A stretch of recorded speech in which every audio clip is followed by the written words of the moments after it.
G'day YouTube. Up in the carport today, we're going to ignore the fact that it's a bit of a mess. You can see I've got all my pots and media and stuff stored in behind me. Everyone who joined in on the release last week, thanks again. It was a fantastic one with heaps of stock out, which was great.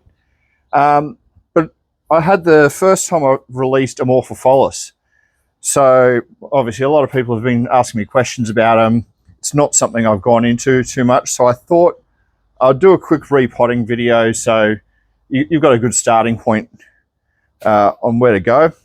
Now, you might see in front of me, I've got, not quite on the screen, but I've got all my components for the mix. I've got a couple of different Amorphophallus here, the bulbs anyway, bucket, pots, various bits and pieces. Now, for Claudii, which was one that I had for sale on the website, let's see if you can see these. Now that's it. Those little tubers there. And these were sort of, I'd call these sort of medium of the offshoots that I got. So you would have received two of those in a little bag, perhaps some tissue paper. And I sent them with a pot. Initially, I said on the website that I was going to send them potted. And then I realized that people might actually want to see what they bought rather than just receiving a pot of dirt. Though I think one of my mates did get a pot of dirt just so we could have a good laugh about it. Now, for them, I've gone with a finer mix. You can see there, that is cocoa core and perlite, just a fine perlite. Being such a small bulb, I don't want any big, chunky pieces in the media. Now, got here my trusty Nutricoat. And this is the size pot that I sent with it. Now, if you're growing outside, you could go a slightly larger pot. I'm growing these in these smaller ones in the greenhouse this year, just as I did last year. So I didn't want to go too big of a pot and promote rot. Sorry. So decent amount of slow release fertilizer. Now these are not like Nepenthes and carnivorous plants. Amorphophallus do like a lot of fertilizer, particularly when you compare it. Think of it more like tomatoes, stuff like that. They really like a good feed. So you can see there, I've only got 1 to 2 centimeters on the pot.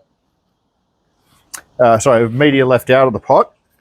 And I'm just going to try and get one of these bulbs. Now I did send these as 2 packs, but these, which we sold at shows and things, I think. I went with 1. I want to see how many divide up. You can see there the tiny little tuber just popped in. Sorry, we had a bit of a breeze kick up now that I've started filming. Hopefully the windsock on my mic keeps that down. And so that's that sunk into the media. I seem to be losing a bit of perlite here, so I'm just going to put that spare pot there on top. So that's little Claudiis. They're super easy. They're small. They do self-divide. So I'm really interested to see how many come out of those little pots at the end of next year. On the larger size, stuff like this cognac. Now this is similar size to the ones I've sent out as well. This is a 200 ml pot. This is probably as small as I'd go. You potentially go up to 250, but due to space, I'm trying to keep the pots as small as I can whilst I can. I've got some big tubers in there that I've got some big 350 ml grow bags. And looking at them, I may actually get some slightly larger grow bags as well for some of the really big. Well, I call them really big. They're really big for me. They're about a 1 kilo tuber at the moment. For reference, this is about a 200 gram. I like to weigh them after each season so I can see how much they've grown. If I've changed things, I can see what's working best. If I do pot stuff up differently, I can see what different things work. So here I've got my mixing bucket. I've got medium-sized cocoa chips. That's just a medium-sized cocoa chips and perlite mix. This I had mixed up for Nepenthes, but I thought I'd throw it in, use it while I was at it. So that's gone in. Same amount of just soil, high quality potting mix, 2 lots of medium-sized perlite, and I'll throw the cocoa chips in there as well. So what you end up with there is a mix that's 50% perlite, so good drainage, should help stop, shouldn't promote rot too much. Any big chunks of soil and things you can break up. Now I do like a lot of perlite in my mixes for most things. And don't take my my potting as gospel. From what I've heard and what I've seen, you can grow these things in just about any mix. I'm sure, particularly stuff like cognac and bulba feet, you could just throw them in a pot of potting media and they're probably going to be fine. I always like to go the hard route and try find the perfect recipes, which I don't think I've found it yet for Amorphophallus, and different species from different locations and things are going to vary. So you can see there, nice perlite heavy mix. It's got some looms and things that will break down out of the potting soil, the coconut to retain moisture, all the good things that we look for in a potting mix. I should move them out of the way. Sorry, just trying to figure out what I did with everything. Try and keep things separate. Now, I also did bring out a bulbifer. Again, these were available on the website. This is the sort of size you receive. I will work on supplying bigger sizes as time moves forward and I get some more to good sizes. But the mistake I made last year is I put a little tiny bulb like this, I think it was actually smaller, into a 100ml pot in the greenhouse. And by the end of the growing season, the pot was completely deformed and bent, and it actually split under the pressure of the roots. So this year I've gone up to 150. I'm going to grow these outside. The bulbifers are so easy, and yeah, you just don't need greenhouse conditions. Same as the cognacs.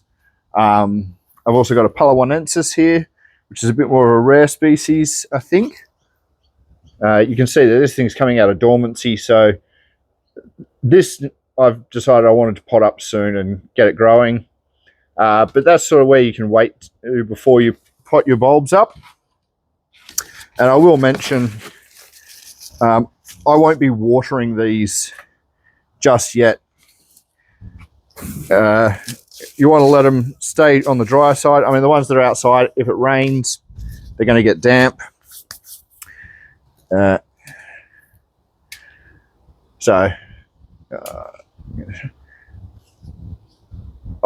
eyeballing this here, but that's about how much fertilizer I'm going with this 150ml pot. Now, if you're used to growing Nepenthes and Sarracenias and stuff, that's going to look like an absolutely monstrous amount. But I promise you, these things just eat it up. Now, I'm going to bury these bulbs for, again, maybe 3 or 4 centimeters below the surface. Pack it in there nicely. And you got a nice chunky mix. It will dry out between waterings. You don't want them bone dry, but you also don't want them soaking wet. They're not quite bog plants like your Sarracenia and Venus flytraps. Although I did read somewhere cognacs can be grown in a shallow tray of water. Maybe I'll try that this year and see how it goes, but I haven't done it, so I won't recommend it just yet. And don't forget, tag your pots, because if anyone was to see that, that looks like a pot of dirt, and you'd probably throw it out if you forgot about it. Keep your partners away from it. They will possibly throw them out or throw something else in the pot thinking that, it's just something died. You never know. So again, nice handful of media. Nice handful of fertilizer. We'll mix that in with the media. This is going to be the cognac, so this thing will take plenty. Now, if you can notice at the top there, these do have a dish, which is where the new leaf will come out, which is that little point there. You don't want it to sit at perfectly level like that, as that can, especially if you're outside, that can fill up with water and you can cause rot. I rotted a bit of a, I can't remember which species, but a nicer species in the last season. I unpotted it when it went dormant, left it on my potting table outside the greenhouse. It filled with rainwater.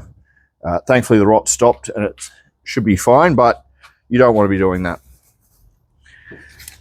So, again, this one being a bigger tuber, I'm going to pot that down a little bit deeper. Bury it in.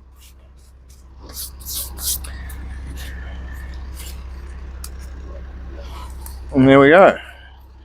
Now, I think last year I potted up all my Amorphophallus bulbs about this time. In fact, I think it might have even been basically to the day.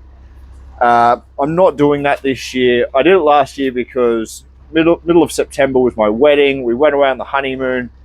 I knew that September for me was a write-off. There was no time to do any plant work. Sorry about the garbage truck.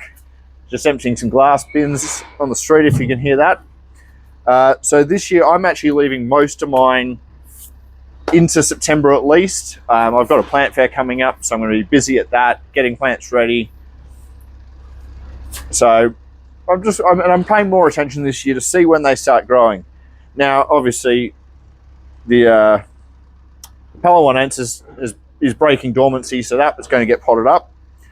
I've gone the same size. It could be a little bit big, but I felt the 150ml pots were just a little bit small. So again, right, 3/4 filled with media.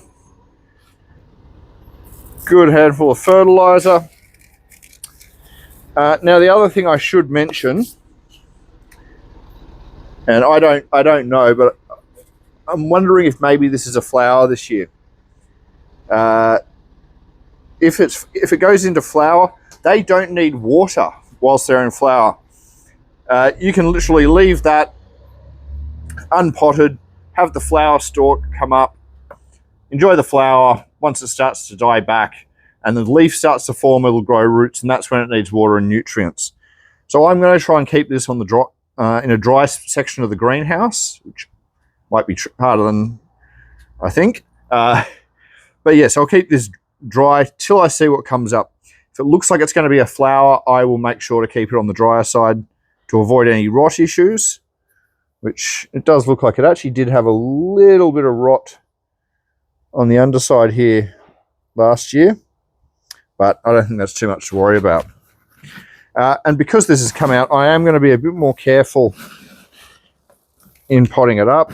I'm not going to drive the media down and pack it in on top of it. I'll pack in around the sides. I know it's a bit hard to see on camera what I'm doing, but I don't want to snap that new growth off.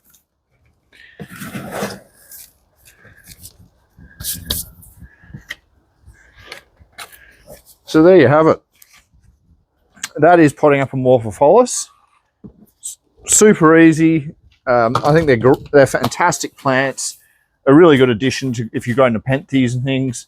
I do have the slight idea of once I get these things flowering, I may have a cognac flower coming up for me this year.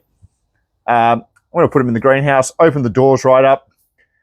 Once it starts getting dark, the flies are going to come in. The lights in the greenhouse attract them as well.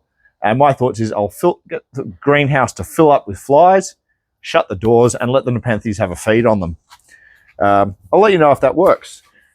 But I don't think there's anything else I can think of to add to that. I'm going to finish potting these up. I've got another little Palawanensis there, a few more of the Claudii. But as I think I mentioned in the previous Amorphophallus video that I did, I'm going to try and continue these videos along through the growing season. I'll try and point out any issues I came up against, any things I found that are working really well. I might do a couple of different versions of my media. If I think about it, I'm I'll put on the tags what is in each pot. And I was actually going to measure out the amount of fertilizer. I know it's not needed. I'm sure that'd be perfectly fine with whatever you put in there. But I'd like to know what volumes I do. So I might do that for myself. And once we get to the end of the growing season and I start unpotting all these bulbs, I might be able to tell you a bit more on what worked better, what didn't work, and give you some more insight. But till then, we'll go through this journey together, and I'll try and keep you guys updated. Cheers.